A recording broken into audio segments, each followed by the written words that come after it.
প্রিয় দর্শক, কিভাবে গুগল ফাইলসের যে সেভ ফোল্ডার আছে তার পাসওয়ার্ড বা প্যাটার্ন চেঞ্জ করবেন। দেখেন এখানে এটা চেঞ্জ করার জন্য আমাদের প্রথমে ফাইলসে যাইতে হবে। ফাইলসে যাওয়ার পর আপনি নিচে দেখতে পাচ্ছেন এখানে যে সেভ ফোল্ডার, এখানে ক্লিক করলে এখানে একটা পাসওয়ার্ড দেওয়া আছে বা প্যাটার্ন দেওয়া আছে। এটা আপনি কিভাবে চেঞ্জ করবেন? এটা চেঞ্জ করার জন্য আপনাকে যে কাজটা করতে হবে সেটা হচ্ছে যে এই যে উপরে দেখতেছেন 3 লাইন, এই 3 লাইনে যাইতে হবে। 3 লাইনে যাওয়ার পর এখানে দেখতে সেটিংস, এই সেটিংসের উপরে একটা ক্লিক করতে হবে। সেটিংসের উপরে ক্লিক করার পর নিচে আপনি স্ক্রল করলে দেখতে পাবেন সেভ ফোল্ডার, এই সেভ ফোল্ডারে ক্লিক করবেন। এখানে 2টা অপশন দেখতে পাচ্ছেন। উপরে হচ্ছে চেঞ্জ লক, নিচে আছে রিসেট সেভ ফোল্ডার। তো নিচে রিসেট করলে কি হবে? রিসেট করলে এই সবগুলো হচ্ছে যে ডিলিট হয়ে যাবে, ভিতরে যা ফাইল আছে এবং লকটাও রিসেট হয়ে যাবে। মানে লকটা আবার নতুন করে আবার আপনাকে সেট করতে হবে।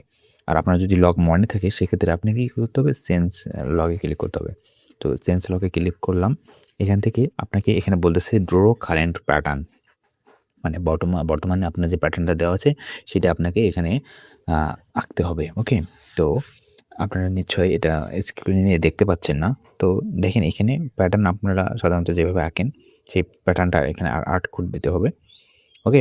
আপনারা দেখলেই বুঝতে পারবেন নিজের ফোনে। তারপরে এখানে ২ টা অপশন দেখতে পাচ্ছেন। একটা হচ্ছে চুজ এ লগ, এখানে একটা পিন আর একটা প্যাটার্ন। আপনি পিনও দিতে পারেন, প্যাটার্নও দিতে পারেন। ওকে? তো আমরা যদি প্যাটার্ন দিই আবার পুনরায়, তাহলে এখানে আমাদেরকে আবার দেখাচ্ছে ড্র প্যাটার্ন, মানে প্যাটার্ন আর্ট করতে বলতেছে। এবং বলতেছে যে কানেক্ট এট লিস্ট 5 ডটস, মানে 5টা ডট আপনাকে এট লিস্ট কানেক্ট করতে হবে। তো আমরা 5টা ডট কানেক্ট করে দিই। এখানে আপনারা হয়তো ওইভাবে দেখতে পাচ্ছেন না। আমরা 5টা ডট কানেক্ট করে দিলাম। তারপর নেক্সটে ক্লিক করলাম। তারপর আবার আমাদের 5টা ডট কানেক্ট করতে বলতেছে।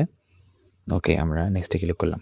এখানে বলতেছে remember your pattern, save folder can not be open again if you forget the pattern. মানে যদি তুমি প্যাটার্নটা ভুলে যাও তাহলে সেভ ফোল্ডার ওপেন করতে পারবে না। ওকে?